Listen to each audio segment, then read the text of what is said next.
The impossible, whatever remains, however improbable, must be true. And it is not a question of a little occultism or a touch of mysticism, Mr. Denton. It is vampires. It's a host of damned souls of telepaths. I am thy father's spirit, doomed for a certain term to walk the night. Here, the old gods aren't dead. And what of the true god? He's dead. Can't complain. People assume that time is a strict progression of cause to effect, but actually, from a non-linear, non-subjective viewpoint, it's more like a big ball of wibbly-wobbly, timey-wimey stuff. You're listening to Paranormal UK Radio.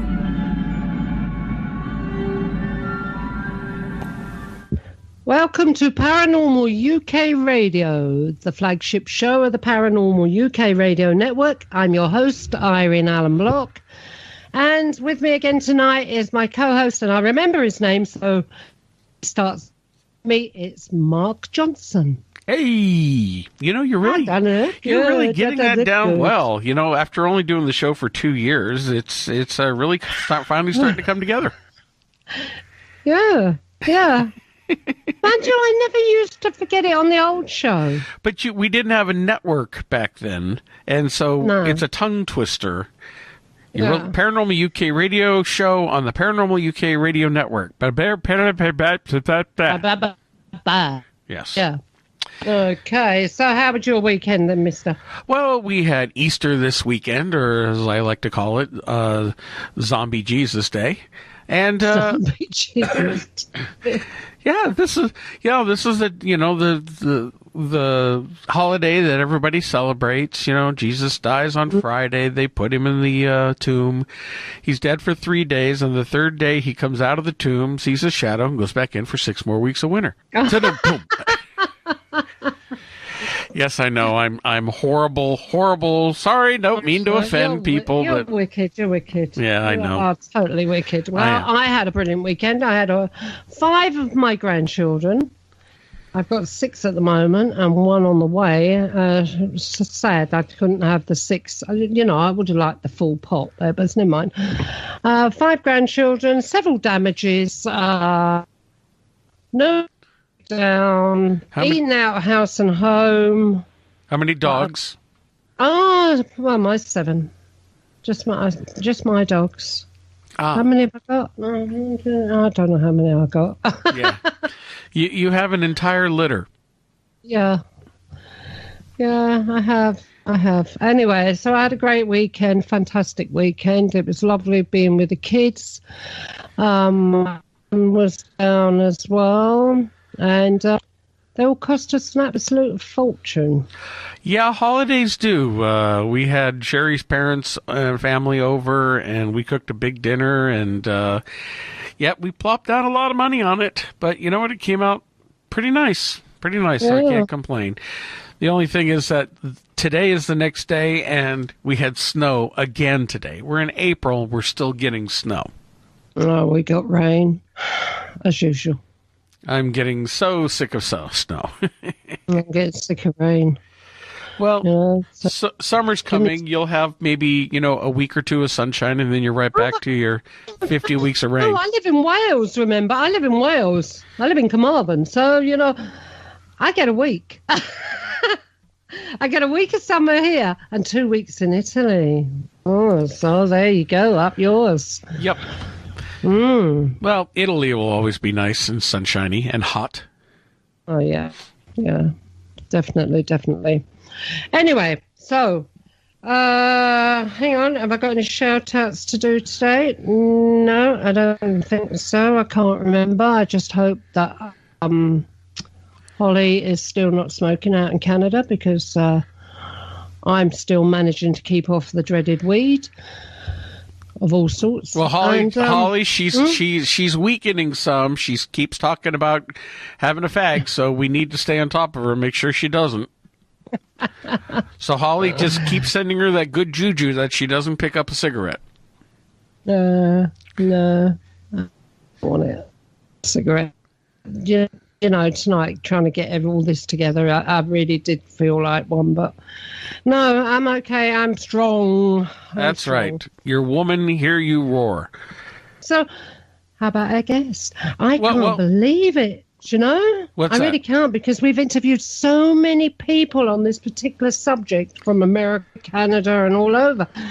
And today we are going to get to interview one from the United Kingdom. Yes, we are. Mark, who is it? So our guest tonight is Deborah Hatswell, who is with the British Bigfoot Sighting Reports. And Deborah, welcome to the program. Hello, can you hear me okay? Yes, we hear you fine. Loud and clear. Thank you for inviting me. Well, it's lovely to have you. I tell you, to have somebody that knows about Bigfoot over here is fantastic. It's all I know. I'm a one-trick pony, I'm afraid. I've kind of researched that one particular subject for like 35 years now, so feel free to ask me whatever you like. Well, you're a bigger expert than most of the experts out there, then. Oh, I'm not an expert. No, definitely not. I've got more answers now than I had in the actual beginning, I'll be honest with you. I've been down a long, windy road on this journey. There's always something else that pulls you back in. Well, you know where they're spotted in this country, though, don't you? I've been mapping them. We'll talk about the sighting eventually, but one of the things that I found helped me was to find other people who'd seen the same thing. And when I started to do that, they were very few and far between, don't get me wrong, but I started to map them on a wall in my bedroom on a big map, and I put little dots on it. That was a long time ago. It was about 2005.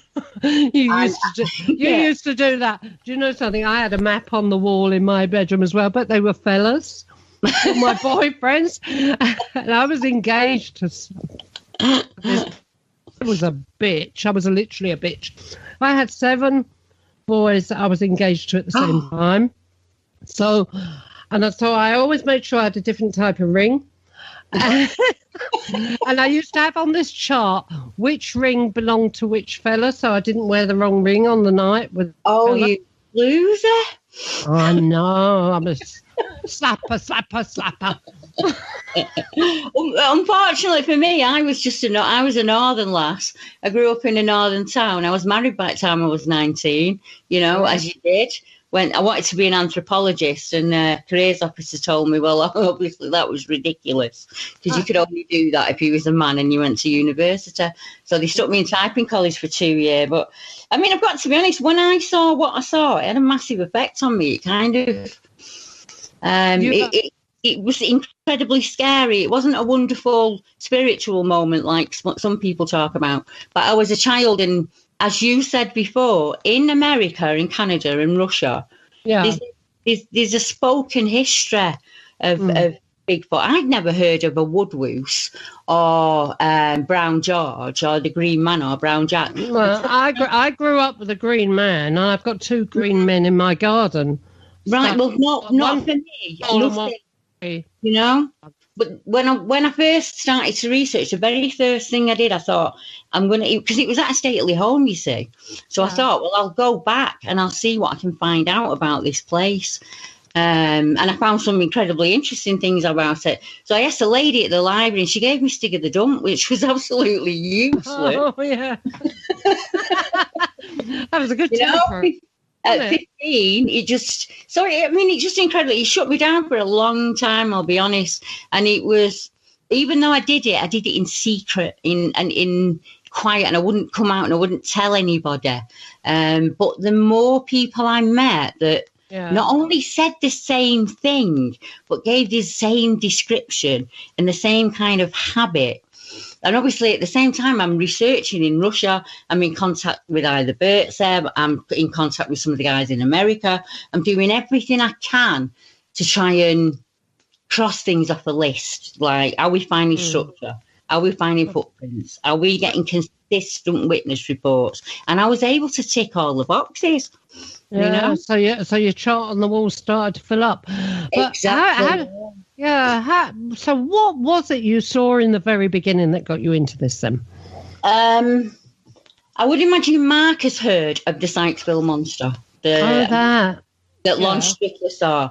That I found out years later in the 2000s that it was like looking at his brother. It wasn't the same face. It was an incredibly similar face, and it had much longer hair. The hair was much longer. I was wagging school. It was, in England we used to have the mock exam, didn't we, when we were yeah. And I'd done similar exams a year before because I did my exams a year early. So I was just didn't want to go in. It was that week where... wait a minute, hang on, Deborah, hold on.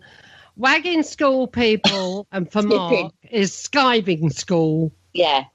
That is, if you understand that. If not going to school. It was that. It was the week before the big summer 6-week break, and we were just doing nothing, and we were just like, oh, let's just not go in. And that's what we did. We did the school in the morning, and we had our lunch, and then myself and a friend decided that we were not going to go in. And one of the places where kids would regularly skip school was Buell Hill Park, which is connected just by a road to Buell School, which is a school I went to. And it's an old site in Salford. It's like an Edwardian mansion. And it is not the type of place that people should be seeing Bigfoots. I'm going to say that now. It is not a state park. It's not in the middle of nowhere. It is in a town, in a working class town. The only thing that this town... Well, do you mean to say the mansion was built first and then the town was built around it? Yeah, and there is a country park. The Irwell Valley Country Park runs from the Pennines, the Peak District, to be honest, runs all the way down through Salford, and there's only 1.5 miles from this place. And there is a tunnel in the park that comes out in the grounds, but I didn't find any of that out till years and years later. At the time, we went because it was incredibly overgrown. It was owned then by the council, and you know what it's like when the soldiers have had it. It's been a military hospital. It got bombed during the war, and it was just kind of boarded up and left. And they did put a mining museum in it, but it was very rarely open. So right next to that mansion was a sensory garden, and it had a lot of like garlic and rosemary and lavender and thyme. A lot of I love sensory. Yeah, and that's one of the things that takes me back to that day. Herbal gardens. Yeah, if I smell wild garlic, I'm right back there. And then next to that was a huge orangery, which was a greenhouse that grew food. Yeah. But I want one of them as well. Yeah, everything had been kind of left. When you go on your school trip and you go to these wonderful stately homes. And then they get left and they're not looked after. So you've got rhododendron bushes that have been growing for 30 years. And they're all in brambles and everything's intertwined. And we'd crawl into there next to the sensory garden. And it was something we did, not regular, in case my mum's listening. But on the odd occasion... She really didn't skive off school that much. No, well, yeah, actually, I did. I was that frightened. I actually told her I didn't go, and my mum was incredibly strict. And it just wasn't the done thing back then. But we just decided to skip, so we go in and we nip in there, and we're not ordinary girls. We're 15. We're talking about lads.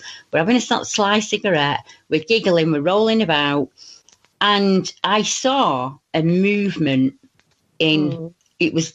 I remember it was privet, laurel, rhododendron and ivy all kind of intertwined. And it was a slight movement to it was kind of up. I don't know how to describe the position. It was up and a little bit to my right. Yeah. And I expected a boy to come out of the bushes or a teacher to come out of the bushes. And I thought, oh my God, that's it. We're in trouble. Or the truant officer. My stomach churned at that moment, and I thought, oh my goodness, like you do, and expecting a lad to go, back to school kind of thing now. And this thing leant out of the bushes. It looked like the Sykesville Monster. It looked like a man and a human being. A human being. I'm right back there. My head's gone right back there. An ape and a human combined somehow, like a Neanderthal Heidelbergensis type hairy face. I didn't see his body.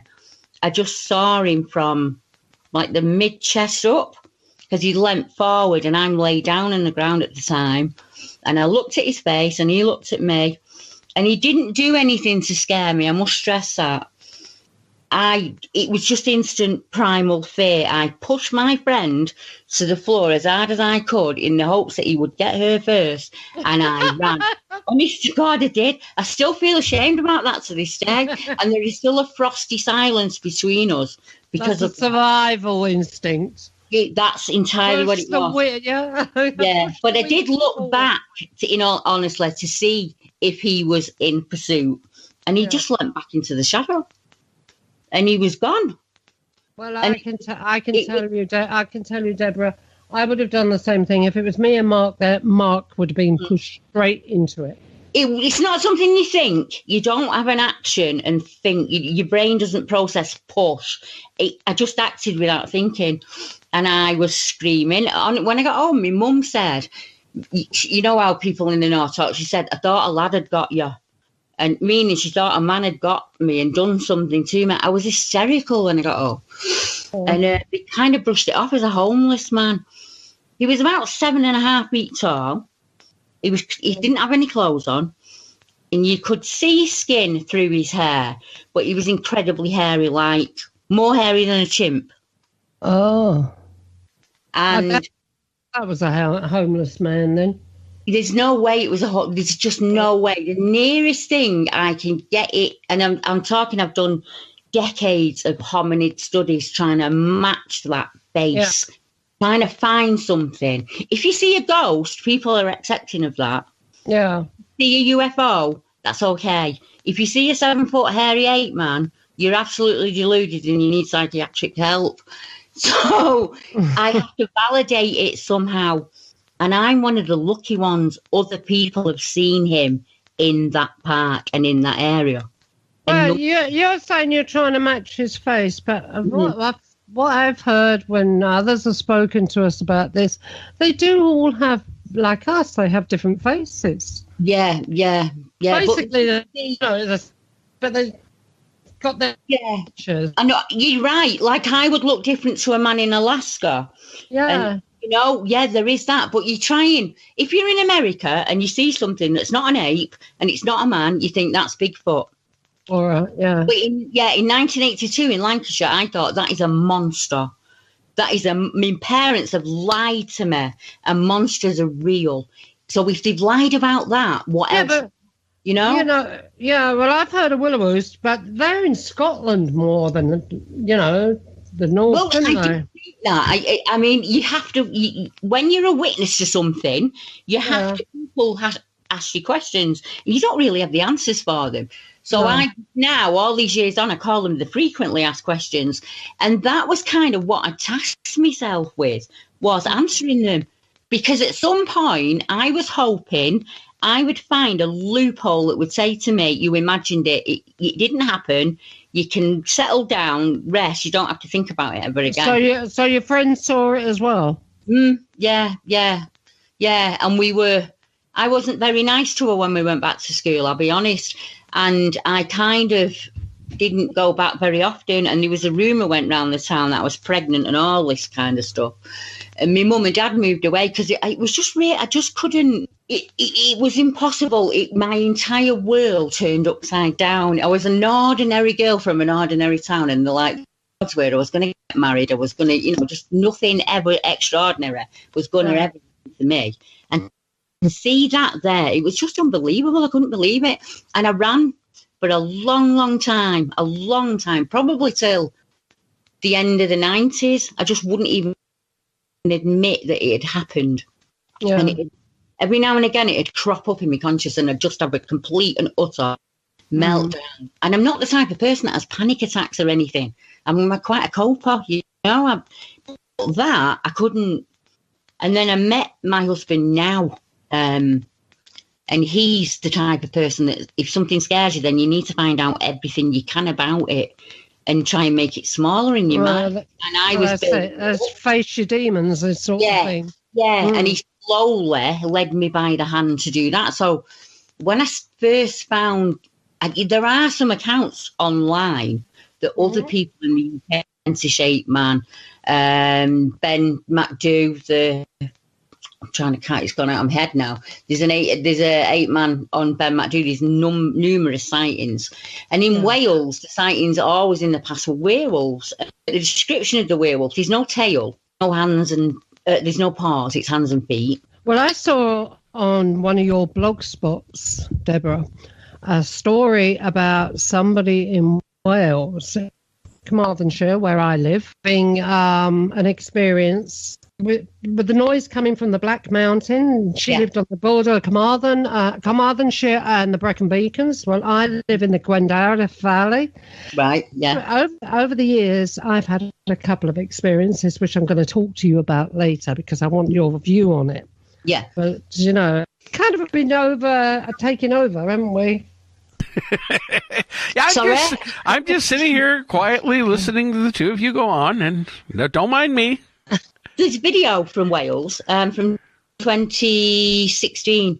A wonderful gentleman who's a wildlife photographer. And believe me, I will discredit a video or a fake photograph faster than anybody else out there.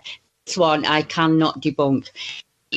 He was concentrating on, we'll get into glyphs and things like that later, but there was a strange twist within a tree and he was looking at that and he put that up online. His name's Bigfoot Tony, for anybody out there who wants to go and have a look. He's on YouTube, he's called Bigfoot Tony, and it's called the Welsh Tree Pusher.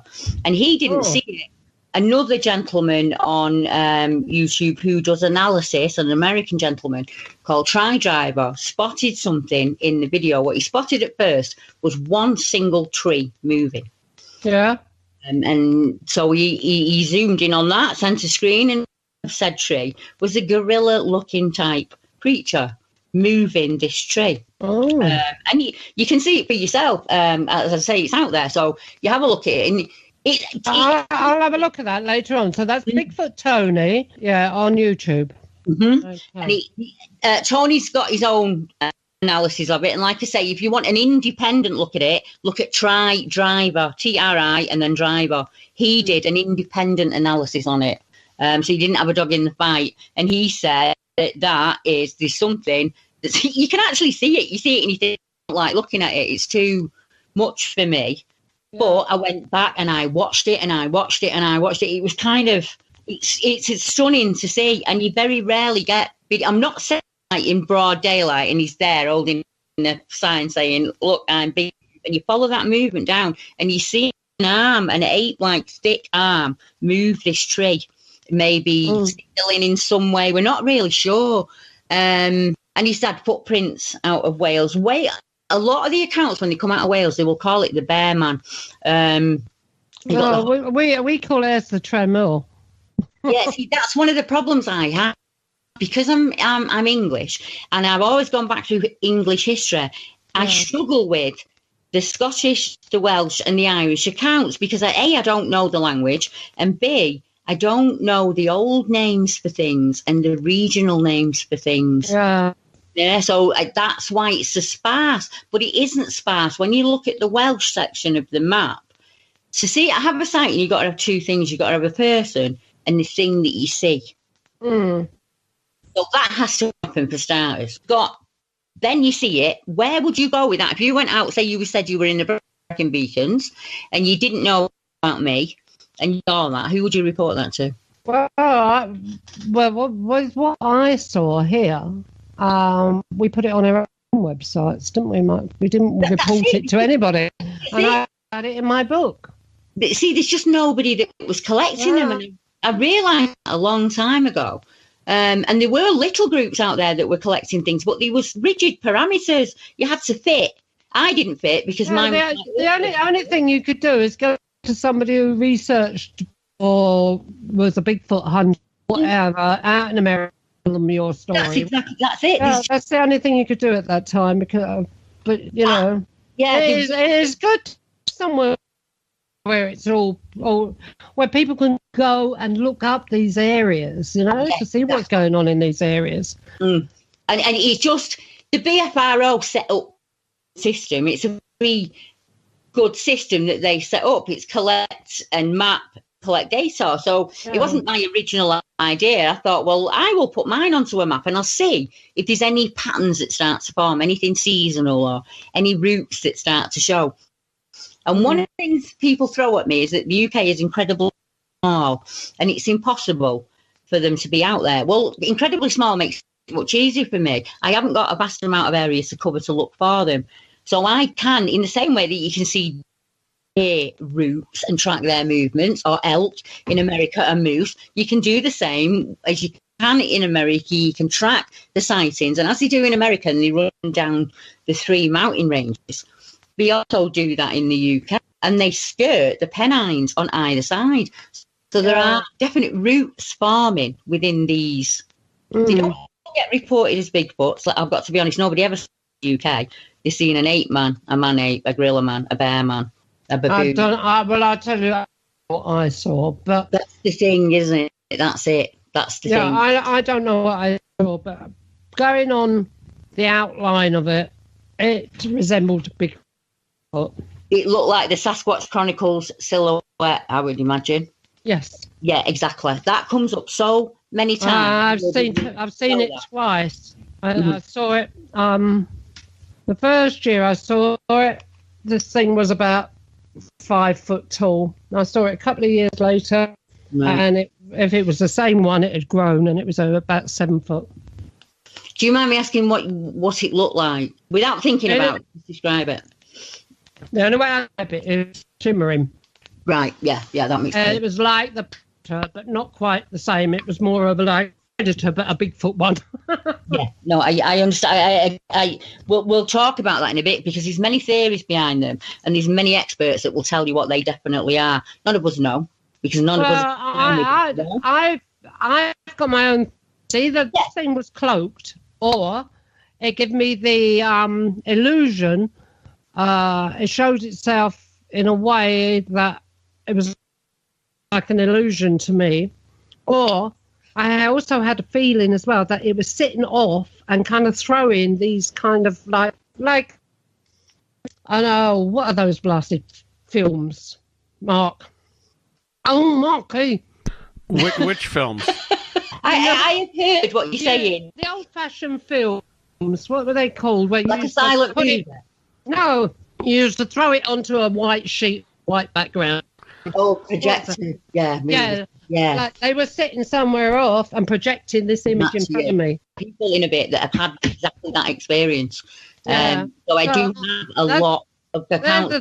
They're the theories that I've got on it anyway. You go with your gut. Yeah, you go with your gut feeling, and don't let anybody else put you off, expert or not. You go with your gut feeling, because that's where you'll get your answers. Yeah, I'm a great believer, for listen to everything and make your own mind up about it. Because it's your journey, isn't it, at the end of the day? And I wasn't stood next to you when it happened to you. So for a long time, I chased an ape. I thought it was an actual ape running around in the UK. But, I mean, all these years on, the abilities that they have are just unbelievable. Absolutely. Well, they have very, very strong psychic abilities. So they are able to do this sort of thing where they're able to project image of themselves closer to people or wherever. I think we still stay out of the actual. Yeah, we can. Well, that's it. I think we can. It's still by locating, by location. Yeah. No. You hear in families, you know what your family members thinking or feeling without them speaking, and we don't, as humans, we don't even question that. We don't. If your life depended on that, that sense would be honed to such a level, like your hearing and your sense of smell. If you lived wild, you'd be a master of that. We have abilities that we stand, and I accept that. That's it. Yeah. We can't even get close to them to find out what they are. So how do we know that they don't have the ability? Yeah, exactly. And it seems to be in the Bigfoot world, regardless of what country you're in, you're supposed to choose a side. You either come down on the mainstream or you come down on what they class as the woo. And I've never accepted that, because every time I speak to a witness, it's completely different for them. Yeah. What they report is their story. So if I get a lot of reports, exactly the same thing that me and you have seen, and it goes on the map as a ghost, because that's what they believe that they saw. No, it's not ghosts. No ghosts. I see plenty of ghosts, and I know that. I know the feeling that's ghosts, it. So this is not ghosts.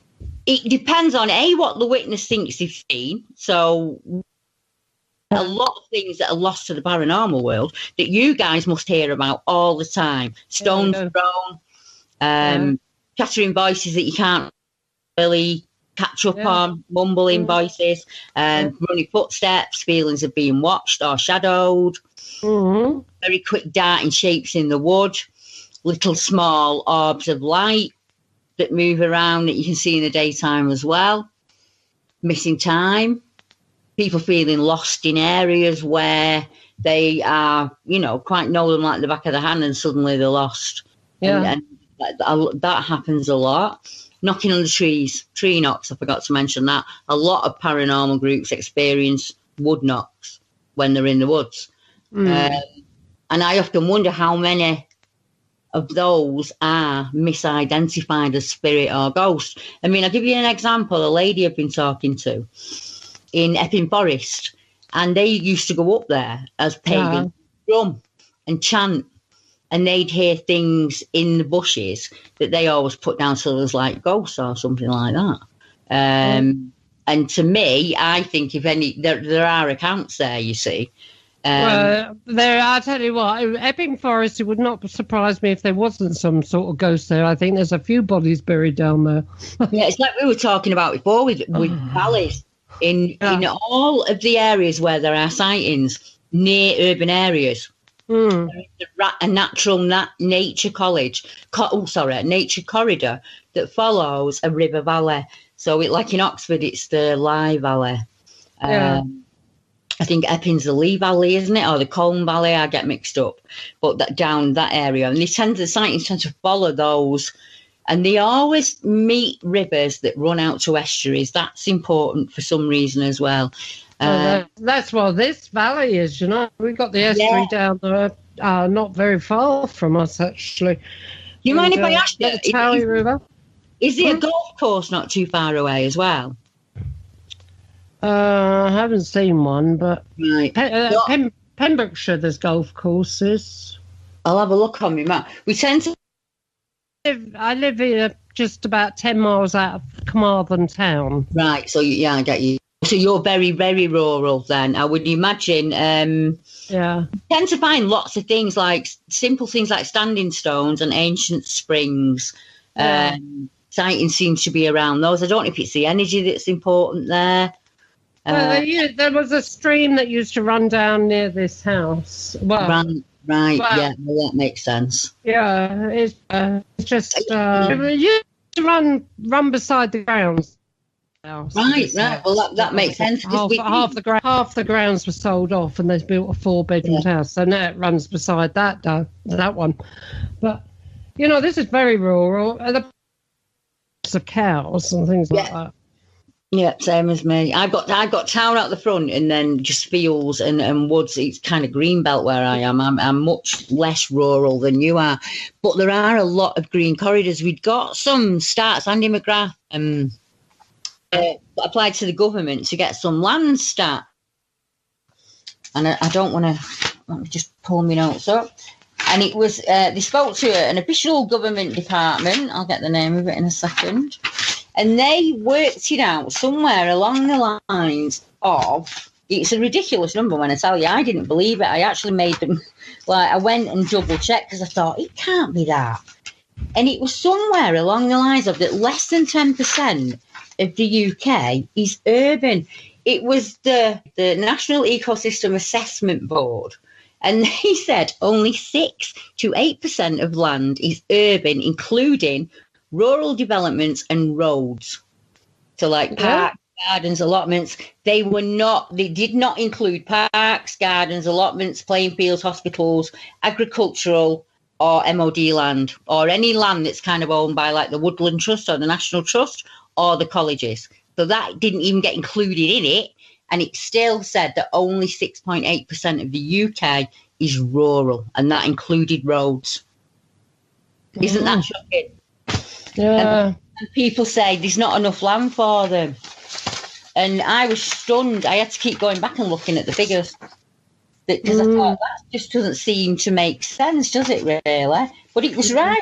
When you look on the map, we kind of live little cities and conurbations, and there's lots of green. And that's, you know, and I think maybe we have to think along, not only are they dimensional, if they are flesh and blood, they can be both. They would have roots, would they forage? All of these questions have to be answered. What would they eat? Where would they get the water from? Kind of work out from my map where they were going, and they are the Peak District for one. There are a massive amount of sightings. Yeah, well, it was Snowdonia National Park. Really strange because, like I say, every now and again they get named as werewolves. Welsh people seem to report them as werewolf. Well, Deborah, let me ask you. You mentioned werewolves. Now, again, Bigfoot is not known typically for being in the UK or Europe, for that matter. Although it's big in the US, Canada. Some in South America, in Asia, Russia, Australia. You know, there's a lot of different countries and continents around the world where it's been seen, but you don't really hear much about Great Britain. But Great Britain has its own lore of different creatures. I mean, you just mentioned the werewolf. You know, let's face it, American Werewolf in London, one of my favorite movies of all time. And, but still, you know, with these older legends, now there are the old legends of the hairy wild men that come up in ancient literature, and people don't think much today to realize, they're kind of talking about a Bigfoot. I mean, even the famous first Old English poem Beowulf. With the monster Grendel and his mother, when you look at the descriptions, they're describing a Bigfoot. They are. The very first tales in the UK, the Albina tales. England was called Albion because of albino. She came here and mated with the original giants of the UK, who banished and appeared at will between the trees, and they were shown as tall giants, and granted that the paintings were painted in the 6th century, they were shown as like tall. This woodwoos image that we all see, a much taller human with hair and a club. They always seem to have a club for some reason, and the typical green man leaves around the head. They're always said to hide in the leaves. Or every single country, when you were naming countries there, I looked it up the other week, every single country in the world has, even Japan, has a tale of a hairy hominid that lives in the wood, whether giant or mini, and is a caretaker of nature in some way. I think there were 52 names from across the world, national names for Bigfoot, or a hairy hominid, let's say that. A hairy hominid creature, from your mini huna to your incubus to, not incubus, sorry, but Inkadu in Japan. So it seems that every country in the world has these tales.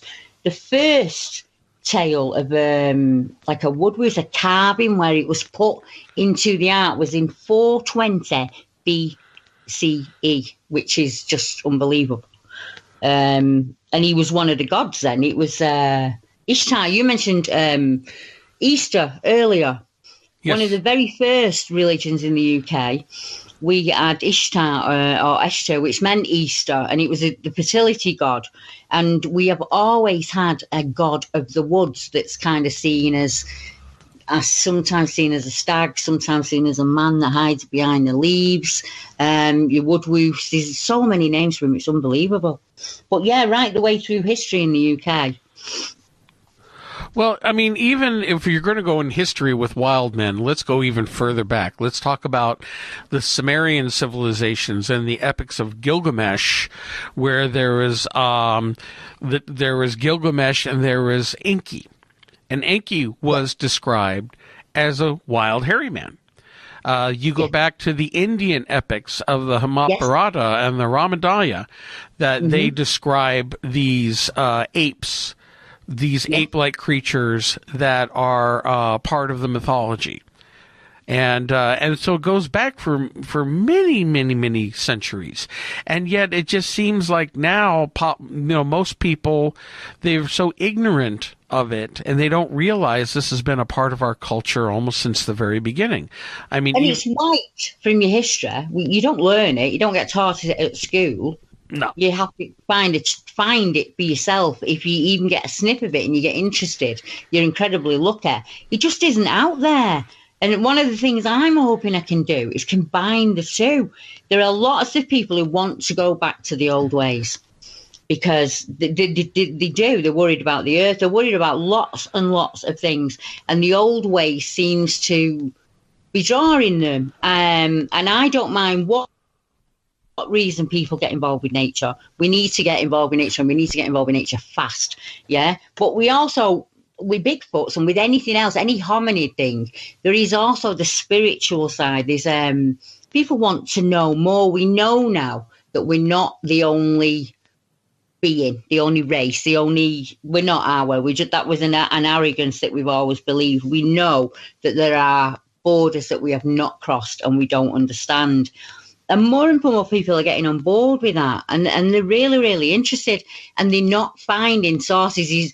Like people like you are very rare that will take it on board and say, well, let's talk about the woo. There aren't many people that will do that. There's still this little bit of stigma attached to it, which is ridiculous to me. If you don't look at all the pieces in the jigsaw, you're never going to work out the puzzle, are you, really? I think we have to explore and the witnesses. Some talk from a very physical, flesh and blood, corporeal creature, and others describe the fizzle that we were talking about earlier, the strange little lights, them appearing to you in light, coming right up to your homes, and sometimes coming into your homes, appearing to people in dreams. Lots of things, lots and lots of different things are combining, and the whole world seems to be like that at the minute. The Japanese are really interested in their hominid history. The Russians are really interested in their hominid history. There seems to be a common theme, I think. Yeah, but it's the Western society that really irks me because they just want to ignore it. They poo-poo it. If the news even decides to report a sighting that they don't dismiss right away out of hand, you deal with what's known as the snicker factor. They play spooky music, and they're always like have a smirk on their face when they're telling the story because it's not meant to be. You mean the newscast? Oh yes, the newscast. Yeah, the eye roll. They do. Everybody, anything that's ever been picked up in the UK about Bigfoot has gone into the newspapers as a kind of joke, and it's always been stolen from a Facebook group or something. We've never actually gone to the newspapers and said we have this picture of Bigfoot. It's just something that they do they'll like three lines on it, and then they'll instantly jump to the Patterson Gimlin film in America, because journalists these days are lazy, let's be honest. Newspapers have become Facebook, and people don't, not all people, but they don't research. I've been on shows, and when I've mentioned Russia, people have been surprised that there's wild man sightings in Russia. There are. I've been speaking to Igor Burtsev, the gentleman that did the DNA study on Zano, for a number of years now, and he's traced many accounts across Europe, and so have I. And it makes more sense that they would be in Europe than they would be in the UK, because these European countries are landlocked with Russia. And if we accept that Russia is the Alma, the Almaster, the Siberian wild man, then we have to accept that he is in other countries as well. And we do get accounts from Sweden and Germany and France. There's Holland, also the Baltic states. They also are out there. There are other people now in those countries who are finding similar structure, finding Bigfoot, finding the footprints, finding anecdotal accounts from witnesses. A very tall, hominid-like, hairy man that hides in the woods and 9 times out of 10 runs away. And if they don't run away, they make a massive distraction to scare you so that you run away. Right? That's a theme that carries through all of them. Well, if you think about it, there haven't been very many sightings in South America. Mostly the Bigfoots in North America, that could possibly be explained during the Bering Strait, the coming over the land bridge from Russia and Asia into North America. That's possible, although I in general reject the whole Bering Strait theory when they try to say, all the people came from Asia, which is baloney. We don't know, do we? We're just guessing. No, there's too much evidence that the people appeared here just like they appeared everywhere else around the world. But the Sasquatch, the Bigfoot, whatever they want to call them, the native peoples have a lot of respect for them. They have stories going back hundreds of years, and usually they have a thing like, okay, we know it's out there. We stay out of his way and he stays out of ours. Yeah. They just keep that healthy distance from them. Some have a fear of it, but I know a lot of people who go out and do research in this field. And what you usually find is these things are very curious of people out there, but they know how to hide. They know how to keep their distance. They are the hide and seek champions of the world, by the way. Yeah, most definitely. So earlier we were talking about, are these just apes, undiscovered great apes? Are they something else, or do they have like a paranormal air about them? What is your take? What do you think? Or do you kind of swing both ways depending on the stories you hear? My honest answer, I don't know is my honest answer. I really don't know. The theories are that they could be dimensional, they could be some kind of sentinel being, they're alien, they are a hominid of some kind, they are a wild human. I don't know. I can only go off what I see and what I saw with my own eyes that day. I think there's some kind of hominid, I'll be honest, but nothing like an ape or anything like a very advanced hominid. Well, they say, Deborah, don't they, that where there's a lot of sightings, or where there's been sightings of, we call him Bigfoot because he's got so many names. It's Bigfoot in the UK or anything, or even anywhere in the world, there's UFO sightings. Now, this valley, I've seen these things in my grounds of this house, okay? And this valley is UFO highway.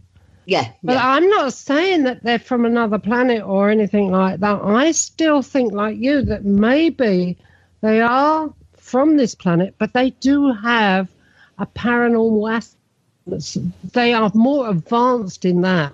Yeah, they suit the planet much better than we do. Yeah. Because they're able to live wild quite happily, whereas we're not, you see. Mm-hmm. Well, they're more than humans. Yeah, I think it's probably been here, if not as long as us, even longer than us, I think. Yeah. I just think, Pete, it's a big ask. I understand that people go, oh, this woman's absolutely balmy. But you have to kind of look at what kind of things are coming in. And we are finding footprints, but we are also finding people who are having incredibly spiritual experiences with them. We've had out-of-body experiences reported where campers have actually come out and are looking down on this creature and have connected again when they've not been in that area. There's similar things that are coming out of America. We have people who feel incredibly drawn to the woods and they don't understand why they're drawn to the woods. And they go and they have this encounter. We have people who see them like you, who see them like in a fizzle or in a light. It's very scary to see them in their full-on state, believe me. Absolutely terrifying. And I often... what I was going to say, or what I wanted to ask you was, these people that give offerings to them, do you think that's right? Do you think... I wouldn't do it with food. I often say that. I wouldn't gift with food. No, this is it. I'm not saying they're not animals, obviously, because we're taking, as I explained to a lot of people, anything you don't give it food, otherwise it won't go out and find its own. But we're putting this human thing on them that they would know it was a gift. Maybe they have no interest in anything we have at all, and we're only thinking that, but I know some people have had real good luck with it. I can't get excited over a hamburger or anything like that. Yeah, that's it. I wouldn't. It's not something I would. And I say, if you do feel like you want a gift, it's not the actual gift that's important, is it? It's more giving. Yeah, the giving, like that kind of sense. So make something. Or with twigs or with stone while you're out there, like a little pattern or something like that. That is just as important if you're trying to build up a trust and get them interested. I would do that any day rather than leave food out there, because it more than likely is going to be an animal that's going to take it. Yeah, hedgehog or something like that, or a fox. Or B, like I say, we're projecting onto them that they're going to know it's for them. And if I woke up in the morning and there was a pie on my doorstep, I wouldn't eat it, because I don't know where it's come from. And we're kind of asking them to do that, So I always suggest, like I say, if you find some feathers or something on your wall, just leave a little pattern with them. There's one thing that people have had a kind of success with here, and I don't know why, I can't tell you why, but quartz crystals in trees seem to bring a lot of like wood knocking and a kind of energy that will come out of the trees that you can see, you can catch on video. I'm not sure, and I do it. I have a tree in the wood that I have a piece of crystal in, and I wear a similar piece of crystal in a little bag around my neck. And it's all to do with being natural, isn't it? And crystals are natural. I think it is. We need, feathers are natural. Little tree twigs are natural. Yeah, so do something like that. I should imagine they are going to respond more and appreciate that sort of thing more than they'll expect. They'll appreciate a hamburger from McDonald's or something like some people have done. Yeah, it's like when you gift with somebody you just meet, and it's not the actual gift, is it? It's the presentation of something by saying, I'm not come here to harm you. I'm just here because I like to be in the wood. We do find that ladies have much better interactions than gentlemen. I think that might be a smell. It could be. It could be that we give up a different air, We're not. I don't think we're seen as a threat. I think most women in any species are seen as, not the deadly. The male is the one. They're more sympathetic. Yeah, and I think we hold an interest to them. We have quite a few habituations where ladies are being left gifts and things like that. Some wonderful stories. There are some people always say to me, "Oh, did the attacks?" And I say, "No, that's not what you get. It's the opposite, really, of what you get." I think, like us, some of them are lovely and some of them are not. And if you were in an area and you feel like you should not be there, well, leave. Don't push anything. Because like any body or any being, you can overstep a mark if you don't know what the mark is, if you understand what I mean. So what do you think about all these people that think that they can go out and they're going to kill a Bigfoot? It's not they're going to trophy hunters. It won't happen. They would hear you getting out of the car.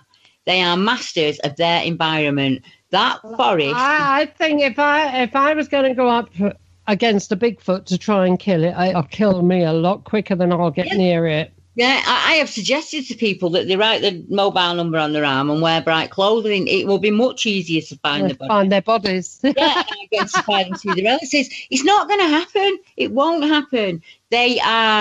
We humans forget that we are surrounded consistently by smell.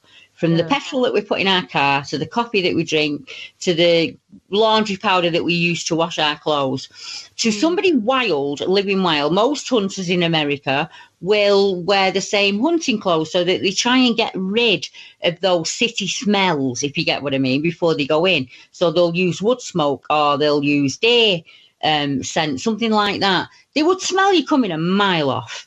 Yeah. I don't think they're silly. I don't think that they have made it this far by being fast. They use strategics as well. That I'm not just throwing that out there. It's something we've looked into. Early humans did it, and the army do it. That you make sure that your base, the sun would be in your enemy's eyes, and that's kind of what we're finding in the places where they think the long term. It's that we're seeing similar things in the areas. So early humans did it. We set up on the barrows. You know what we in the UK we call the hill forts. Yeah. Early settling places, and that was so that we could keep the sun in our enemy's eyes. It was just a natural defence, and that's kind of where we find in structures and things like that in the small woods. There's lots and lots of things that you look into and you try and prove to yourself that one of them being it. I've completely gone off thread. Sorry, you'll have to remind me. I forgot as well. Rescue. Well, looking at the different types of Bigfoot and the ones that you're seeing there in the UK, I mean, Irene has one or more living not far from her. I mean, she has had 2 sightings of something in her backyard. I'm not surprised in that area. We were talking about early giants before. The area where she is the Mog and Magog giant history of Ingmore the giant. The original giant came from Wales.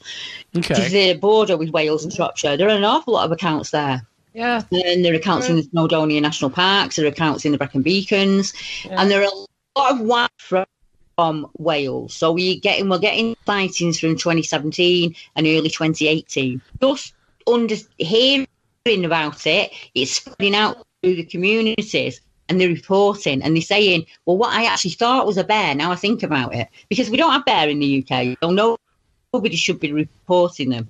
And reports of upright walking bears in Wales. My first sighting was about 2010. Right. And then about 2012 was the second one. For me, like I say, it was 82, and I found other witnesses. Charmaine Fraser was similar. The lady, she saw it after me. When I found her, that was incredible, because it was talking to another young girl that had seen a similar thing.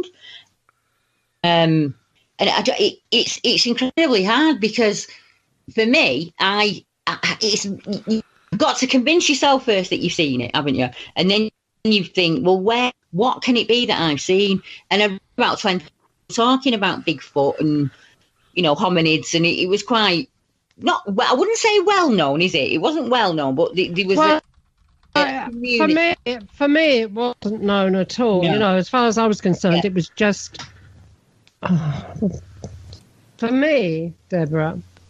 Round about that time, I wasn't hearing anything about Bigfoot in this country, because I was dealing with working on Paranormal and radio or whatever, rather than, it was only when we came back over here, me and Mark, to bring Paranormal UK radio, that it started to get big, and we were starting to realise, interviewing British guests, just how big it was over here.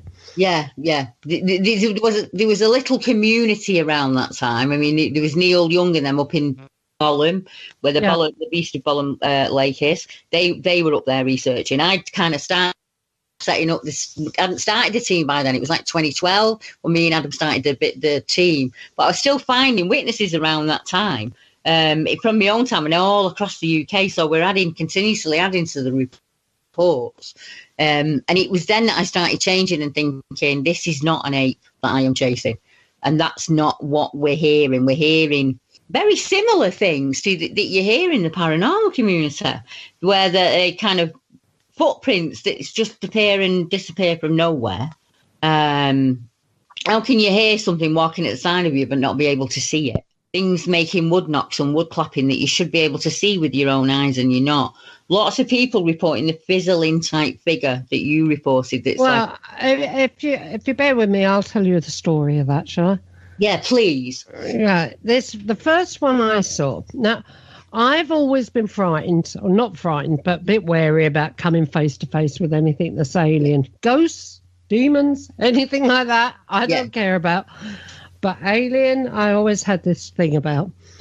Well, this particular night, I let the dogs out in the garden, and as usual, they ran to the end of the garden, and I've got a massive garden, so they were well out of sight.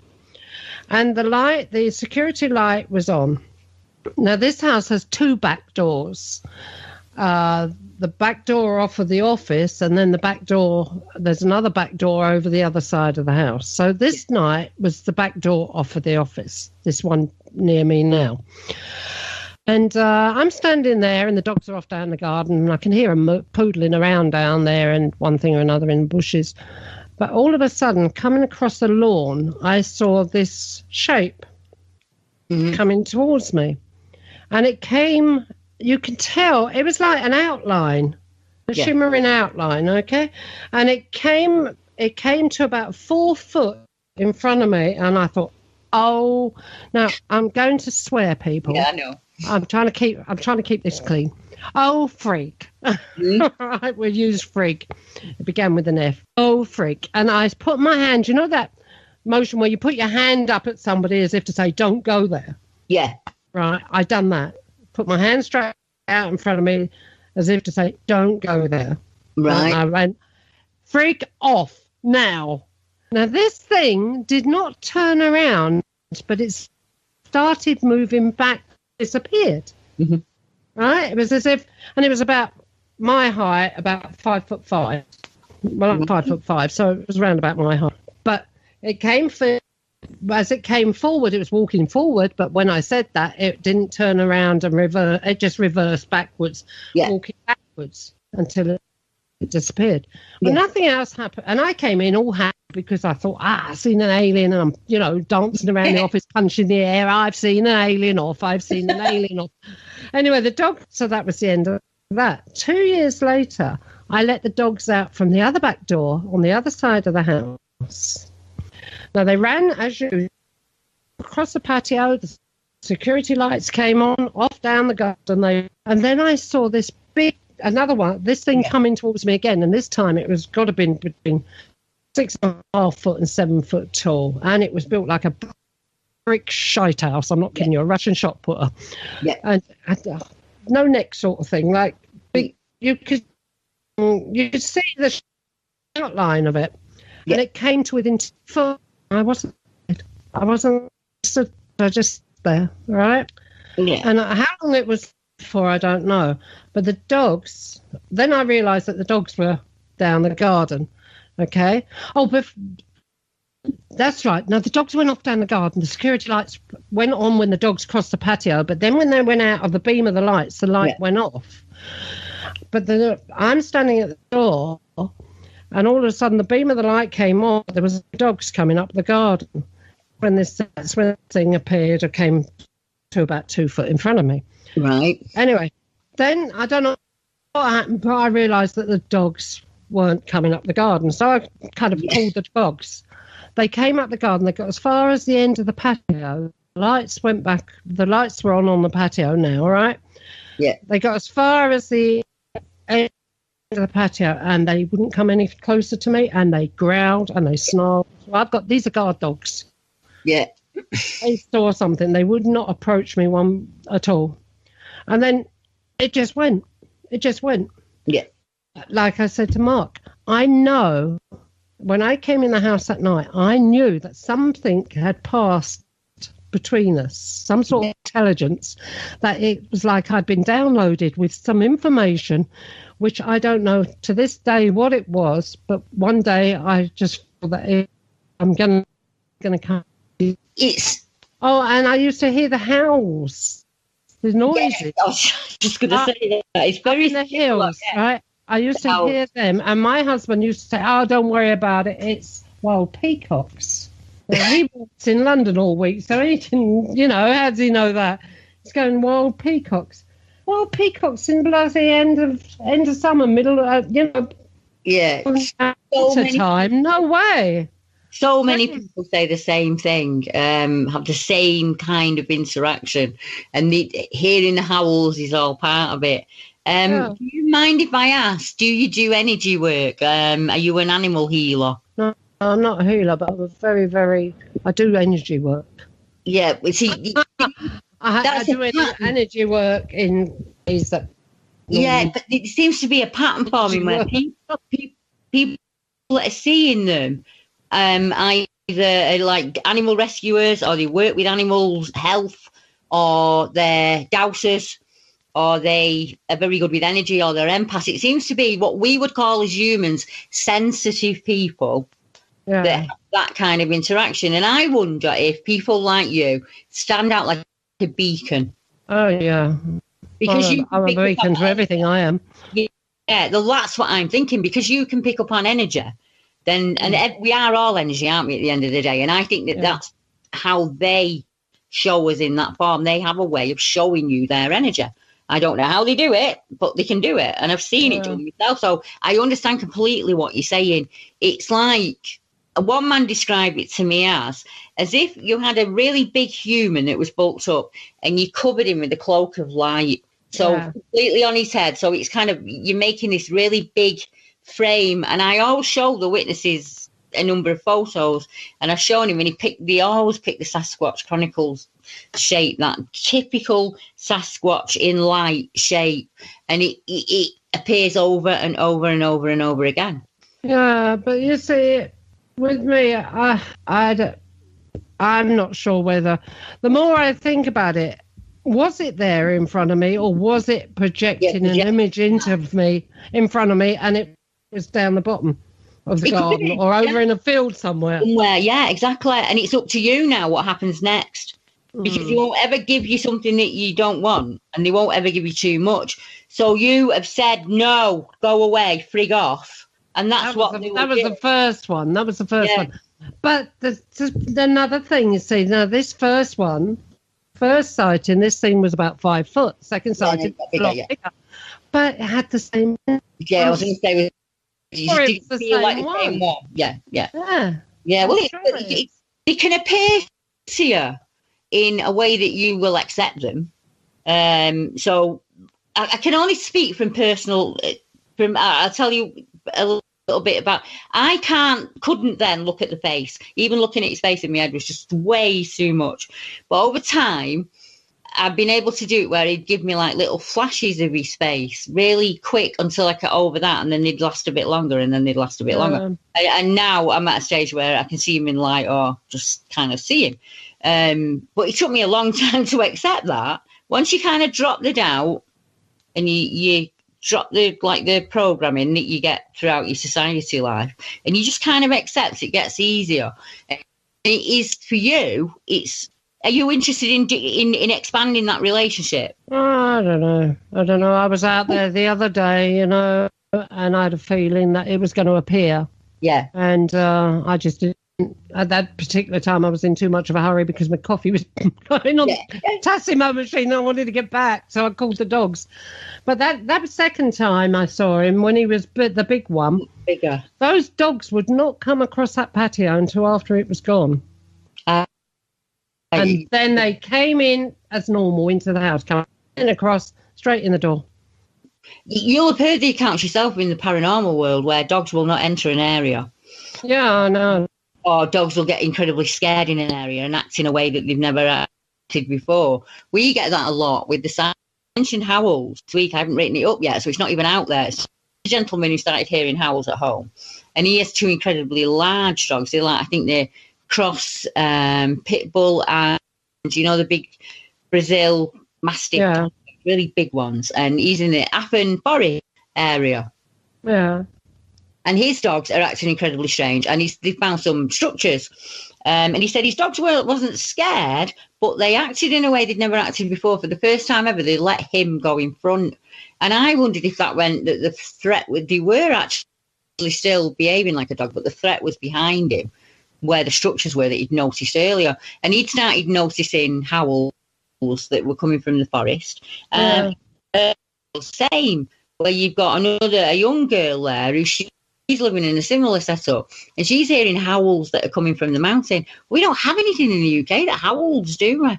No, not really. Foxes, when they're only foxes mating calls. That's all. Not everybody you talk to is in a situation like you where they live. They're quite used to that. They're used to the sound of the deer, and they're used to the foxes. Once you can say that, people in the country are saying, well, actually, that's a really weird sound. I don't know what that is. And then you've got like the bushcrafters who are saying, I'm out there for weeks on end and I'm hearing and finding stuff and seeing things that just cannot be possible. But, they're happening. And it's the same report. It's the same 7.5 foot, tall, hairy, ape-like creature. Sometimes with glowing red eyes, sometimes with glowing yellow eyes. When it's a nighttime sighting, I'm not had any glowing eyes in the daytime sighting. And quite often they'll say it's like the Green Man where he's hidden his face within the leaves. You That's another thing, you see. I've got a green man on the back of this house. A green man. Like, I've got lots of green men at home, yeah. And I've got one at the front on the tree. See, so, you know? Front on the tree. Yeah, so maybe, you know, maybe it's attractive. You might be. Has anything else happened? Have you had any tapping on your windows? Or things going from the garden? Yeah, things go from silly things go from the garden, like flower pot or something like that, plastic flower pot or something.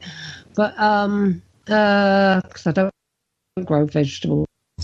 But no, it wouldn't. See, you might be having. I don't want to put ideas in your head. I think the best thing that you could do is me not influence you in any way. Just jot a little journal down when strange things happen, and have a look back at it in a couple of months and think, oh, you know, I tend to think I do that with the obituary. I've got one dog, Del Boy. He'll go out there at night, you know, and he will bark and bark and bark. He'll look up in the air, right? And he'd just bark and bark and bark at nothing. One spot, yeah. We do hear that. It's similar. It's really, I feel like I'm putting ideas in your head, and I don't want to do that. But it is, you're describing the same thing as so many other people. People who have seen them in, you know, as this giant area ape, and other people who've seen them in light. Some people have been lucky enough to see the two. So well, I know they'll be back. I know it will be back. I know it'll come back. Yeah, and it'll be on your. It'll be on your terms. You lay your terms out there, and you know you speak to them in it, that you expect to be treated in a way that you would treat them with a bit of respect. You have to I didn't realise that. I was running around like your secretary for years, and then somebody said to me, "Yeah, no, it's about you as well. It's not about everything that they want from you. You're supposed to set your boundaries and your lines with them." And things got much better for me after that. I was able to say, there was times when I'd turn up and say, no, no, because real life has to play into it. You know, I'm the same as you. I've got grandkids, I've got kids, I've got elderly parents. There's lots to do where they're the last thing on your mind. And as I said before about them pulling you back in, something will happen, and then once again you're thinking about them all the time again. And it tends to be when you're on you're there on your mind, little things tend to happen. And I just started journaling them. I just thought I'll just jot them on. When I let the dogs out and it's dark at night, I've got to admit it does cross my mind, because I always stand by the door like I did in those days, you know. And I always see them again.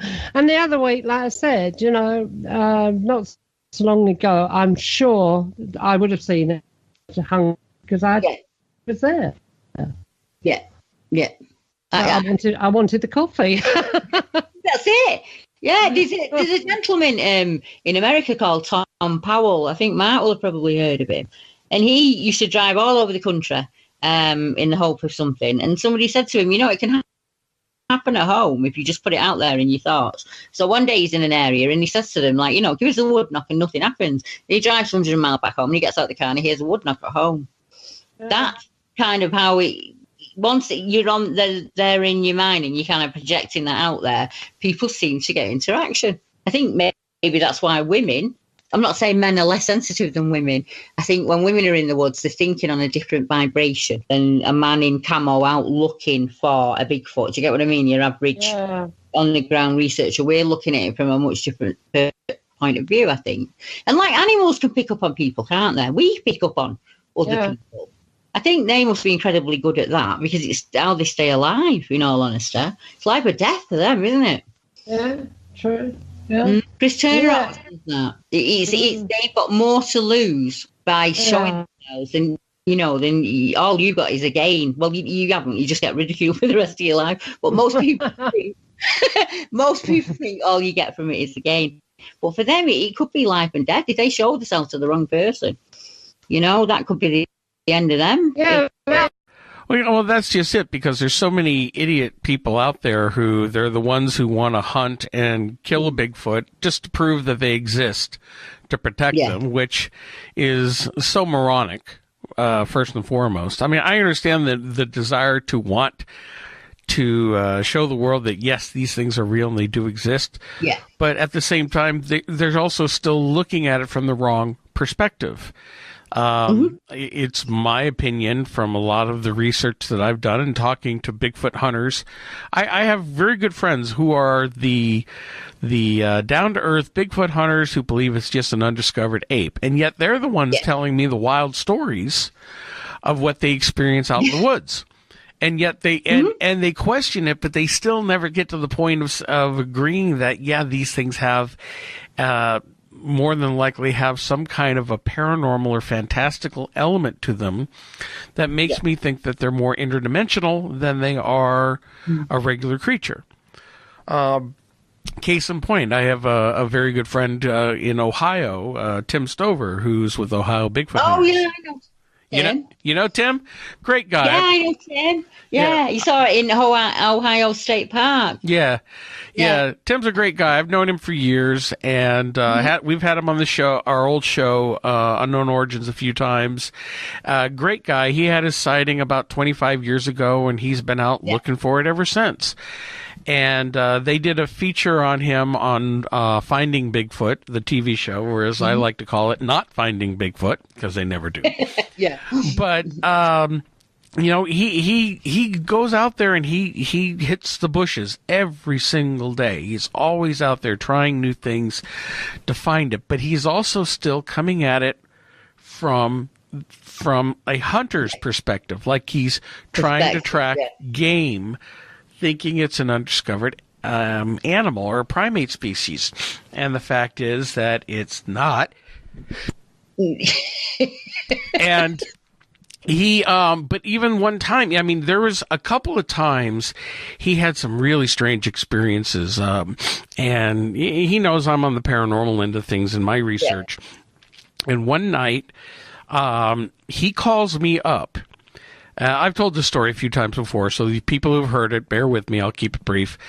He called me up one night in about 7 or 8 o'clock at night. He was out in the woods. He called me from the middle of the woods. Good thing he had a cell phone signal. He was freaking out because as he was walking through the woods by himself, doing some Bigfoot hunting, all of a sudden this orb of light floats up to him from out of the woods. Floats right up and floats about 3 feet in front of his face and sits there. And he was all freaking out about it. And I started to get a feeling on it. I go, well, Tim, how long did it float there? Hang there. He goes, I don't know, about 20, 30 seconds. And I go, well, how did you feel during that whole time? And he thought about it and goes, well, I was feeling pretty peaceful and calm the whole time. It wasn't until he got the idea and he reached down for his cell phone to take a picture of it that it just winked out. It disappeared. That's when he became afraid. But during the encounter, he was peaceful. And it wasn't until... I understand it. I do understand him. When you listen to him talk, he always says he saw a monster. He describes it as a light-coloured white monster. When you have that fear, because I lived it for 25 years, nothing can get through. If you'd have brought one in front of me and lied, I wouldn't have believed it. It's the fear. Well, he said it was logical. Yeah, he said it was the ugliest thing he's ever seen when he saw the first Bigfoot, when he was in his tree stand hunting. The other incident was a completely different paranormal type of incident. Yeah. And quite honestly, I think he either had an encounter with one of them in a different form, or it's a different type of elemental, interdimensional type of intelligence that I've dealt with in some other cases that I've worked on. And, he's had cases like that. He even had a couple weeks later, he was out in the same area and he caught one of these lights floating behind him in the woods, behind his head. And he didn't see it, but he caught it on video. And it just might not be his time yet. He might be a future believer, or he might never believe. People on that level, others like me, it takes decades. There's a lot of bridges that you have to cross to accept that these strange things are happening around you. And he just might not be there yet. We might not ever be there, but he might just not be there yet. Isn't up for Tim? I know that. He and I can't say the gentleman's name, but he and I, very, very long time ago, before finding Bigfoot, going way back, about 2010, I think, 2009, outed another researcher from Ohio with a famous video. And we actually managed to get him to admit it on video. And before we could download it, obviously, he deleted it. But yeah, Tim is, you can take what Tim says to the bank, can't you? He's an incredibly honest Bigfoot researcher. Mm-hmm. I have a lot of respect for Tim. Mm-hmm. He's a good guy. I respect what he's doing. And you know what? I respect his perception of it, his perspective, and how he thinks these creatures are. That's fine. He's out there all the time. He's doing the research. He's had a couple of other encounters, some strange thermal hits. There was one time he had a video where I think he caught the top of the head of one that was sitting down in some ferns. And he went back a day or two later, and, it looked like it could have been a stump. But when he went back a couple of days later, that stump was gone. Yeah. So he's had some really interesting experiences in his time out in the woods. And there's a lot of great researchers out there who are serious about looking and finding these things. Some who lean a little bit more towards the interdimensional or paranormal aspects. Some don't. I crack up at the Not Finding Bigfoot show. Because like typical TV shows, I mean, I'll give it credit. It reinvigorated the interest in Bigfoot, just like Ghost Hunters, when it first came out, invigorated the public mind towards ghost hunting. Even though the shows themselves suck and there's some questions on whether or not they fake some things, at least they have brought forth, the public interest in these subjects. They've given the witnesses a voice. They've made it okay to talk about it. Whereas before, it was like you said, with the paranormal ghost teams. When you first came out, that you seen a spirit back then in the Victorian times, you were locked up. But it became accepted. And with the UFO realm in the 70s and the 80s, when you came forward, you got the eye roll, as you were talking about before, the utter disdain. And it's okay now, it's acceptable. And I think Finding Bigfoot did that for Bigfoot. It made it okay for witnesses to come forward and say, I mean, I enjoy the shows like Mountain Monsters because I know it's entertainment. It is nothing more than entertainment, but it's still fun to watch, and it makes it okay to be into Bigfoot. I still meet Americans to this day that will say to me, I'll give you my encounter, but please don't tell anybody that I've seen a Bigfoot.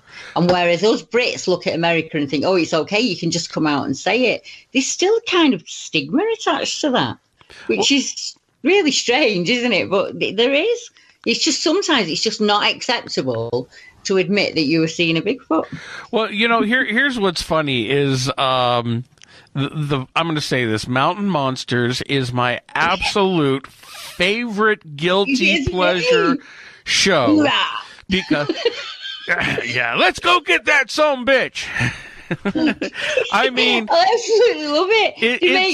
They make traps that take 7 weeks to make. You're not going to hear you, are they? They're not going to hear you cutting telegraph poles down and making a massive trap. Oh, I love it. I absolutely love it. How they make it out alive astounds me, because you fall down and just randomly shoot. They must be shooting blanks, surely. Oh, it's fantastic. I absolutely love it. I mean, it's... You just think... What's the show is? Yeah, it's pure entertainment. It's. I mean, do I believe these guys have had some of their own experiences in life? Yeah, I do.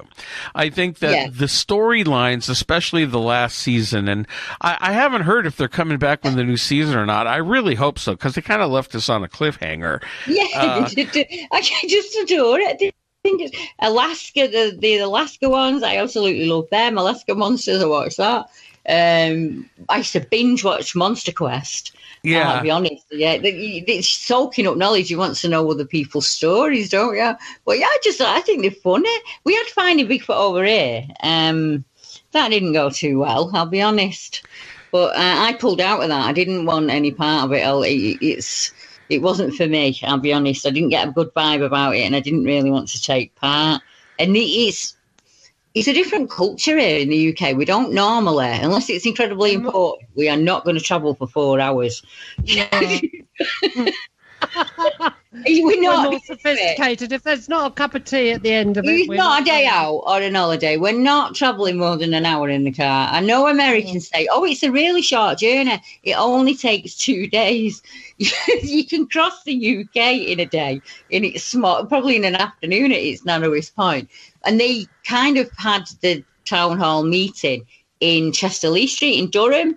So, as you'll attest, Irene, people from Cornwall are not going to travel to Durham for 2 hours in a town hall meeting. No way. It's not going to happen. And I said to him, that will not work. In the UK, you'll have to do several small town hall meets. Yeah. You know, and then you've got to get over the thing that people don't know the word Bigfoot.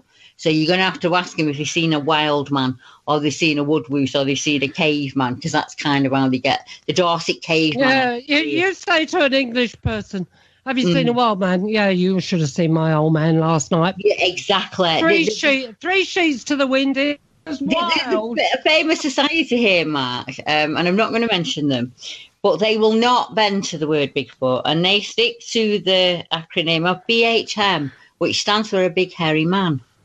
And as I found, to my terror, that never Googled big hairy man in the UK.